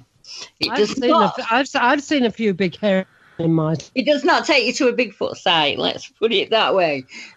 So people are not going to be Googling these kind of things. That's why I have to have the word Bigfoot on the site. I wish I could get rid of it. I really do. But it's what people report, kind of look for it under, because that's the name. It covers all hominids, doesn't it, Bigfoot? We bandy it about so much. I so wish that journalist had not termed that. They could have come up with something much better. Well, you have Bigfoot, you have Sasquatch, but you know what? I mean, even here where I live in northern New Jersey in the United States, we have our own Bigfoot. He's known as Big Red Eye. Yeah. There's regional names for them, isn't there? Yeah, a lot of regional names for them. Why do they use singular? These things have got 2 feet, so why don't they call him Big Feet? Why do they call it Bigfoot? Why do they call him Big Red Eye? Because he's got 2 red eyes. So why are they calling him Big Red Eyes if he's some sort of cyclops? There's some in the UK with the Mudman, Leatherman. Yeah. Some of the names. Satyrus was one name from history that I found. That was an early 7th century in Scotland, where they talked about satyrs, which were men monkeys that stole fish from the nets and stole local ladies. Ladies were not allowed out on their own, and the only thing they were scared of was fire. And I think the Native Americans have a similar tale to that, don't they? Where the only thing that the wild man was scared of was fire. Well, with all that hair, you know, if you were that hairy, you'd be scared of fire too. Yeah, well, that's how they dealt with him in Scotland, in Bernia, as it was called then. They just set a light to the fields and the woods where he lived, to get rid of them. But it's wrote down in a document that they've had to leave that area to the wild men, because and I think we would call it Angus now, the Weem area, that type of area. And we are still getting reports to this day from that area. Well, you know, I'll tell a story, and I can't claim it's a Bigfoot story. But you're going to see some elements in here that when I was back, this is back in 1977, 78, I was in Boy Scouts. And one summer, every summer we'd go to the Boy Scout camps. And I went to this camp called Camp Emerson, which is in Idlewild, California. It's in Southern California, out past Riverside. It's up in the mountains, not far from Big Bear and all that area. And we had an experience one night where we were in our camp. It was dusk. There was you could still see some light. And yet, you know, all the different troops had their own little campsite within the Boy Scout campground, so to keep everybody isolated a little bit. Where ours was in this one area, and we had this big hill behind us. The next camp a troop was on the other side of the big hill, which had a lot of trees. It was forested. And we were standing around one night, and all of a sudden, this rock comes flying out and lands on the ground near us. And we think it's one of the other scouts messing with us. And then a couple more rocks come flying out. Big rocks, too. I mean, good-sized rocks. But they don't hit you. They land near you. Yeah, they land near us. They don't hit us. But so we went charging up the hill, and there was nobody up there. There was nobody up there at all. Now, we just kind of wrote it off, didn't think much about it. But, you know, there was a couple of those big Boy Scout camps that we went on where they were in those areas where there were sightings. There were things that people had seen. And whether or not we were having a Bigfoot experience or not, I'm going to be honest to say, I have no idea. But the rock throwing was very interesting. There was another story here in New Jersey about 7 or 8 years ago. We were doing a paranormal investigation down in Warren County. There's this road called, and I'm not kidding, this is the real name of the road, Shades of Death Road. Oh, my Lord, yeah. And it's known for being haunted, and the reason it was called Shades of Death Road is back in the 1800s, every summer, waves of malaria would hit people, and they didn't realize it was the mosquitoes coming off the swamps and the lakes, and a lot of people died. It used to be just Shades Road because there were a lot of trees, and it was a really shady road, and then somebody called it Shades of Death. Well, anyway, there's this one area where there's a man-made lake, and along the shore of the lake, there's there's a natural cave. Well, it's called the Lenape Indian Cave. Not that they ever lived in it. It was like used as a hunting spot. Some artifacts were found in there. So we were doing a paranormal investigation there one night, and it was being filmed as part of some television web series. And while we were there, we were along the shoreline, me and another investigator, and we kept hearing what sounded like voices in the woods, or we heard voices in the woods that we couldn't explain, and then suddenly we started hearing tree knocks. Right, yeah. Tree knocks coming from the woods in a couple of different locations. And the running joke of the night was we were going to find Bigfoot before we found ghosts. Although, ironically, we did encounter and we did record a lot of paranormal activity that night. It was really strange. It was an eerie feeling like we're being watched. But the wood knockings really got our attention, and the areas around, and for people who don't know, northern New Jersey is when you get north and west in New Jersey, away from New York City, which. Yeah. It's very densely forested. Yeah, it's very, very rural, isn't it? Yeah. Yes, yeah. It is. There's quite a few Bigfoot researchers that research in New Jersey, I know. Yes. So there's a lot of, they even down in southern Jersey, they have the Pine Barrens, which they look for, quote unquote, the Jersey Devil, which I think that's the one cryptid that is a total shite. It doesn't exist. Nobody has pictures of it. Nobody has credible stories of it. It's just myth. But the Bigfoot... I think it's urban legend, mate. I think it's kind of misidentified animals, probably the Jersey Devil. Yes. Yeah. But the Bigfoots, yes, are seen a lot through here, up through in Pennsylvania, in New York State, all over this area. So we have the Poconos to the west. We have the Catskills to the north. And a lot of different locations. Now, I have a friend of ours. He published his book. We've had him on the show, Andre Verge. We published his book, Nightmare in the Woods. And... about his family's Bigfoot encounters right here in Sussex County, New Jersey, where I currently live back in the 70s. Well, now he bought some new property, and he's talking to me about there's all sorts of Bigfoot sign going on up there. And he goes, Mark, when the weather breaks, you got to come up here and investigate. There's stuff all over the place up here.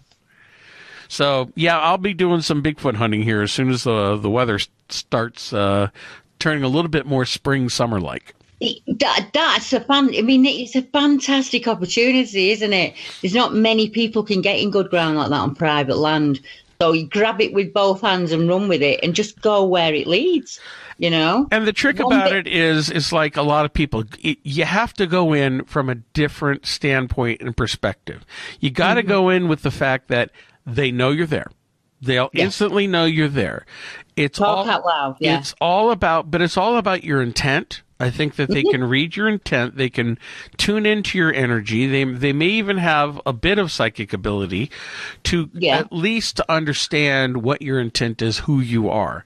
If you go in, you know, very positive, very friendly, non-threatening, over time, I know people who have built relationships with these things. That's what you need. That's what we need to do. That is what I recommend to the Brits. I say wear bright colours. Go in the same thing if you can each time, so that they begin to recognise you as non-threatening in any way and get comfortable around you. Build on that. You tend to find people who go for the video or the photograph, the research either, like you were talking earlier with Tim, they start seeing little hints of the other side. And if they go with that, then they seem to build a relationship. If they don't, and they just want the photograph, the research tends to fizzle out because it's not going to happen. We're not going to get. I talk out loud. I say, I'm going to get my camera out now, and I'm just going to take a photograph of over there. And it's just kind of respect. I act as if they're there all the time, even though they're not, if you get what I mean. I just don't ever want to catch anybody out by surprise. I go to the same area over time, because if we're looking at them from not just a dimensional point of view, if we're looking at them from a Preston Bud kind of view, there might be something in that area where you are that it's a seasonal thing. So it might only be there during the spring months, or it might only be there in the summer months. And by repeatedly going to that same area, you will pick up on those patterns. So it's an incredible opportunity that you've got. Well, you know, even where I live, I've been in an area now for about 3 years where my house is in a very wooded area, and my backyard is right up against a nature preserve that goes back for miles. Now, I've never seen any sign out here, but that doesn't mean that they're not here. I know of a couple of people who said they've seen them nearby within a couple of miles from my house. So, you know, I wonder if there's an opportunity to attract something this way. Put it out there. Just put it out there now while you're at home, instead of waiting until you go to the other property. Yeah. Just put it out there in your thoughts. Have a wander about on that land, talking about it. If you like to do music or art or anything that you're really comfortable and relaxed doing, do that in the wood. If it's playing drums, do it in the wood. Go into the woods and just have fun like you did as a kid, and tap in to a different person. When you leave that gate behind, you're a different Mark, because you're free. You know, you can do what you want in the woods. No one can see you. You're not judged by anyone. So just do what you really enjoy doing when you're there. That's it, Mark. Take your shaman drums down there. You wanted to find a place where you wouldn't be aggravating anybody with it. With your drumming, get out there with your drumming. Do you know the researcher Chris Noel? He's in Utah, I think. He's had a lot of success with drumming. What? Who's on? Yeah, sorry about that. Who's had a lot of success with drumming? His name's Chris Noel. I think his blog's called Impossible Visits. He's in Utah. He's a researcher in Utah. And he's had a lot of, he calls it the music man, because the drumming and the music in the woods seems to draw them in. I know Henry Franzoni, he plays his drums in the woods. Well, I play guitar some badly, but I also with the shamanic training that I was doing earlier this last year, I do have my drum, and when the weather gets warmer, I do want to plan to sit out back and do some drumming, and maybe that'll help to also attract them. Yeah, I would do that. That's what I would say. And just follow your gut, Mark. Just go with what feels right to you. Like Deborah. Put that thought out there, Mark. Yeah. I see it because I've been in sorry, I'm just eating a biscuit. It's usually me that's eating while we're on the show. I've been in a unique position that I've managed to be able to watch a lot of researchers as they've changed over the years, as the things have changed for them. So I've seen guys that have come in that have been incredibly on the ground based, and they followed the gut, and the things that they're seeing outside have led them down another path. And they're the guys that seem to get interaction. We've allowed like marbles changed and little glyphs left in place and certain things like that. And I'm not going to name the area because I don't want people trampling all over it. But we've got one habituation where it's been going on for 25 years. And it is simply because they just happily live alongside each other in the same area. And they accept the lady and the lady accepts them. And I would imagine they've watched her for a number of years before she's had the initial interactions early on, if you get what I mean. I can't go into too much detail, really, because it's not my... Is she in the UK or in America? Yes, she's in Scotland, and it's a family property, and it's been lived on for generations. Yeah. So things that they put down in the 1900s to, like, the boggarts and the bull beggars and the wee fairies, milk being taken and things like that, and horses' manes being plaited and all kinds of strange things. What we now look for in Bigfoot research, the footprints, the strange glyphs, the structures, they've always put down to the fairy folk. And there's always been a legend in the area of the big ginger Ra, they called it. And it was just accepted. And to her, it is the most natural thing in the world. Yeah. She just kind of passed that vibe about her, if you get what I mean. She has that kind of... I would approach her if I was lost and looking out there for somebody that I could connect to. That would be the type of person that I would go to. She just kind of projects that energy. And once again, is an energy worker. Is she a beacon of some kind? There is a pattern in that, Irene, that you see ladies of... I'm 51, and ladies of our age that tune in incredibly quickly with them. I don't know if it's because we've reached that stage of our life, we're no longer a threat to them. I'm not really sure. It might just be the energy that we project, or that we're used to working with energy, so we kind of recognise the signs. I really don't know. But it's those kind of people that tend to get incredibly close. And the men that drop the macho, they don't go in camo, and they don't take guns, and they go in, like you say, with the drum, or just feeling, putting that intent out there. They have much better interaction, I think. Oh. So, just go with the flow when you're out there. Just, try everything. Who am I? Try everything. If it, we don't know what's going to work, do we? If you feel like doing it, give it a go. Oh. And then you can come on the show and talk to us about it. We'll interview you. I mean, if anyone's got any questions, I can always come back and answer questions. Years ago, I wouldn't talk about it. I just was so closed off. It was unbelievable. But I'm 50 now. I don't care anymore. There's not. Yeah, I'm with you there. You don't, you just don't care anymore. Yeah, so I'm 54, and I've got the F it attitude these days. It's like, don't care, not my circus, not my monkeys. The monkeys, that's the one. I seen a thing and it said, I've got weird in my 50s and I'm going to get a lot weirder. And I thought, yeah, I like that. I think I am as well. I think I'm just going to go with the flow and see. Because it's improved my life immensely, and it has for lots of people. It kind of gets you out there. You're a little bit fitter. You think about your health a little bit more. I fit my skin for the first time in a very long time. Kind of empowering as well, in a way. And that's taken years, obviously it's a build-up of years. And I think that's watching, I've dropped the fear. I'm not scared anymore. I can be in the woods when it's dark now. Yeah. And B, because I'm seeing other people doing the same, that they come to me and they're so frightened, and they'll describe an attack. They'll say, I was attacked by a Bigfoot. And when I read behind the lines, it's a growl, or as Mark mentioned earlier, it's stones that have been thrown that haven't hit them. And in the head that's been built into this huge attack. And the fear is really scaring them, and they don't want to go back out with the dog or out with the kids or out with the grandkids. And I watch them get empowered and go back into the woods and start these amazing relationships. And you see their lives change completely.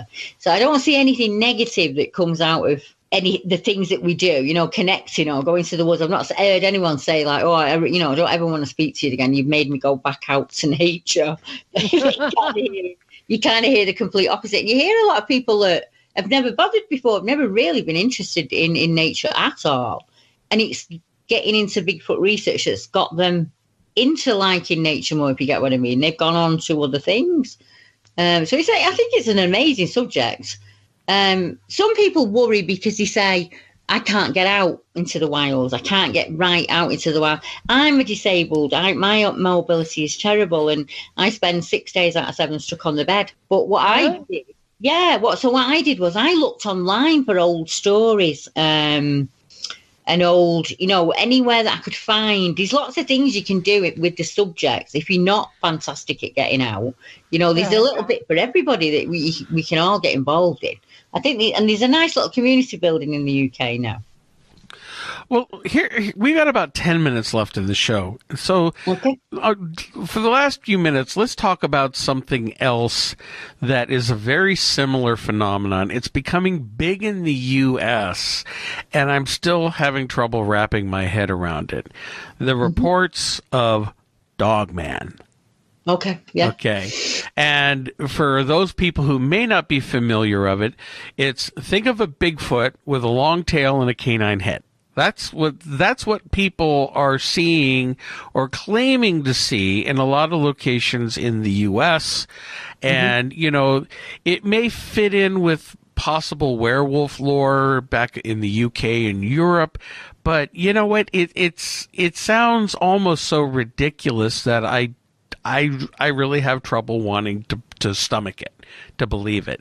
And yet at the same time, let's face it, some of the other things that I've encountered and learned about through all my research, I can't dismiss it out of hand. Because... I'm in a similar situation. Yeah. I take reports of them, and some are misidentified wildmen, most definitely, because as I said, there's no tail, there's no ears on top of head, there's no snout, there's no paws. But in some cases there are, and they describe a creature on all fours that stands up to 2 legs. It has a snout, it has ears on top of its head, and kind of really canine-type body.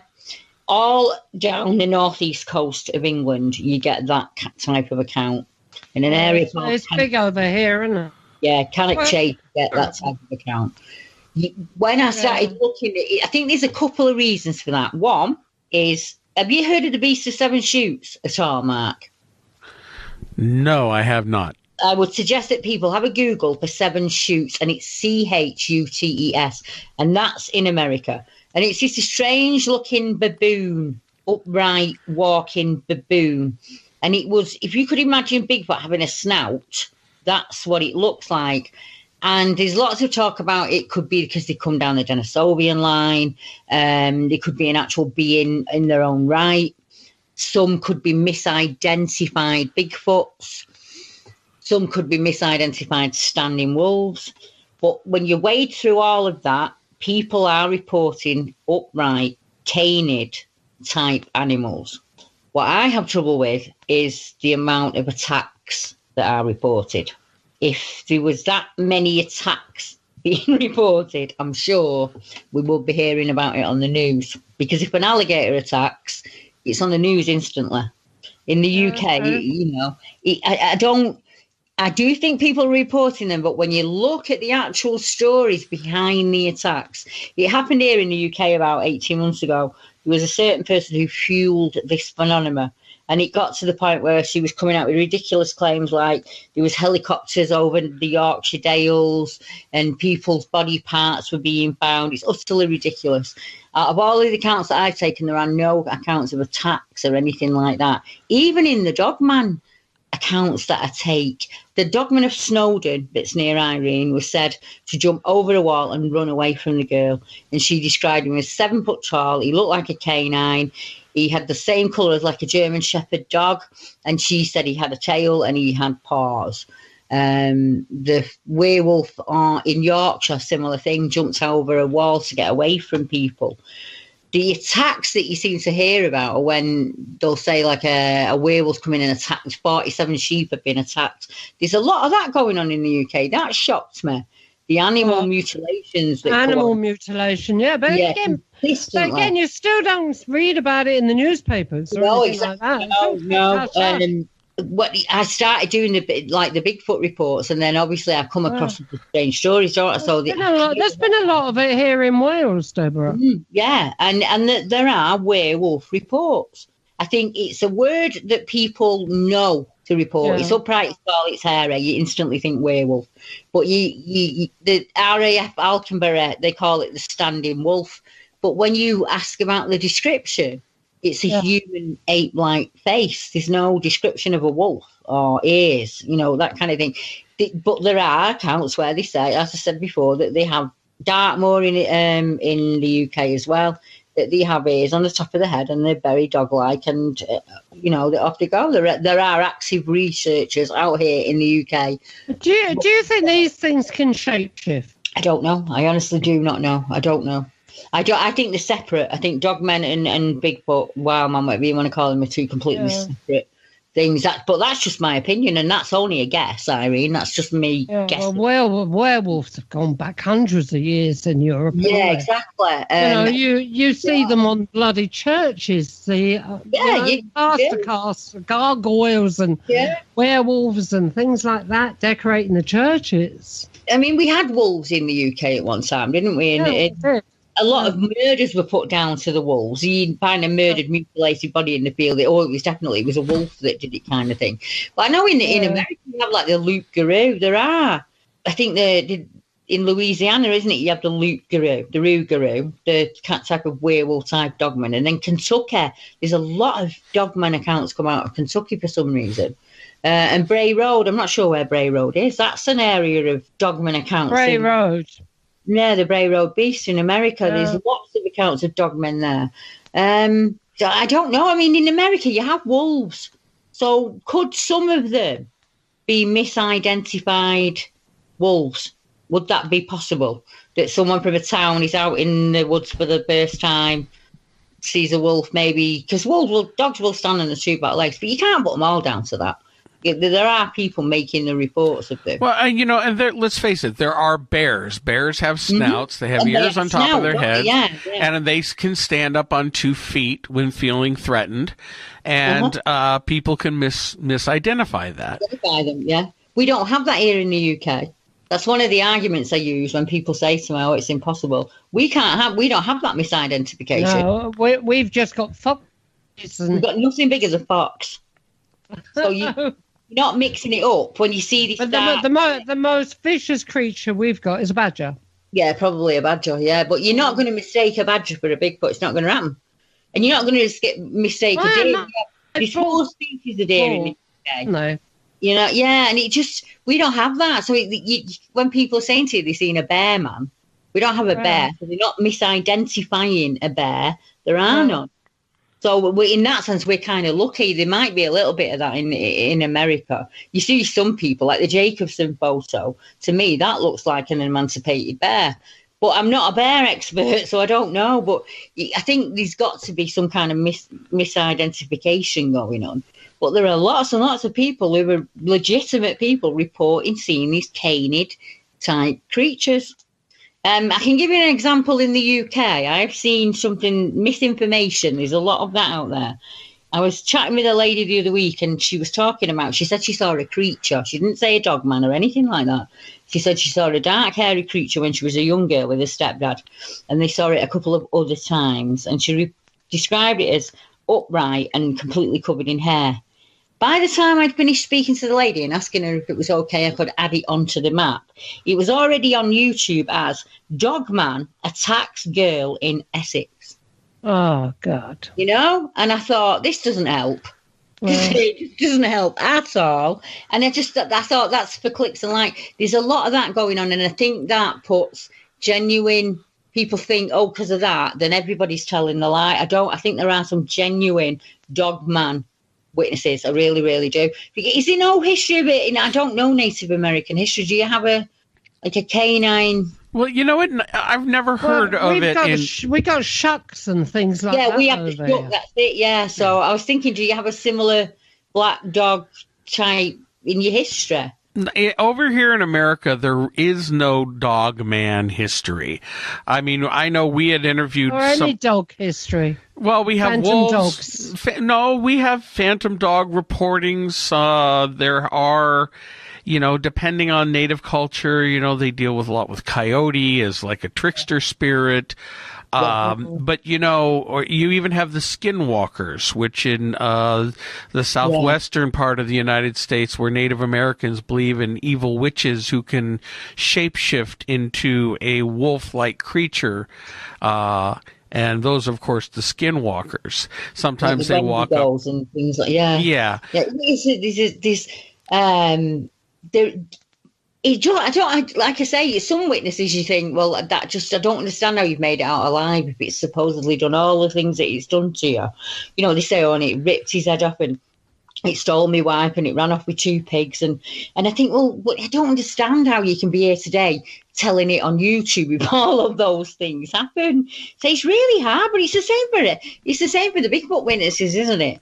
You've got genuine 100% Bigfoot witnesses who are scared to come forward because of all the crap, all the butcher kid stuff that's out there, all the, just say you see Bigfoot kills family in National Park and you click on it and it's a kid in a suit. All of that goes on and it really does put the witnesses off it and it kind of, it shoves us back underground in a way, doesn't it? It takes us back. Well, you have the loonies too. Even in the Bigfoot world, you have the hoaxers, you have the Tom Biscardis, who call up the press and say, "Yeah, I've got a Bigfoot in a freezer," and they all rush to it like, "Oh boy, yeah, Bigfoot in a freezer," and it's a freaking suit. And a freezer, a bad one at that, and yet they rush to that crap. I fully believe that it's almost a conspiracy, like that the press gets involved with this stuff to help debunk it and get people away from it, because it's all part of the concerted effort for to dumb us down and not, they know it exists, but they try to keep it away. Sadly, Mark, some of us don't need to be dumbed down. Common sense flowers do not grow in every garden. I have seen some ridiculous things on YouTube. The fellow Brits I'll give you for an example. There was a man who claimed to be hit on the head by a stone with a Bigfoot in Ireland a number of weeks ago, and it was clearly a staged hoax. It was unbelievable. And the amount of people that fueled that by saying, "Oh, at 7.2 in the video, I can see this and I can see that." It seems to be the Emperor's New Clothes syndrome to me. Yeah. People are scared to say, actually, you did not get hit on the head by the stone and you are clearly zoomed in on a bush because it's that blurry. You must be on a 1957 camera because iPhones don't do that these days. They stabilise. There are lots of that going on and people buying into it. But then when they let down, you see, they can say, well, it's not my fault, I was tricked. You're like kind of handing the responsibility of it off to the hoaxer, there's a lot of that goes on. Like with the Iceman that you were discussing. Yeah. That was not Dwyer's first hoax, was it? Oh, no, he's been hoaxing for years. He's had several hoaxes. It seems to be his thing is to hoax and debunk and ruin, the media and anybody taking it seriously. Actually, you know what? We are running out of time. We've kind of gone over here a little bit. Oh, wow.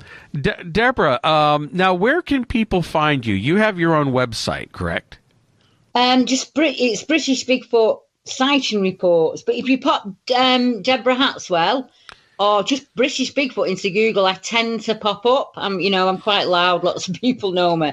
And I have a YouTube channel, and that's just Deborah Hatswell at YouTube. But I'll pop a link over. Okay. So Irene, so she can share. But yeah, just Google Deborah Hatswell and you'll find me. It's hat and swell, as if you had a hat on your head that swelled. People have a lot of trouble with my last name, unfortunately.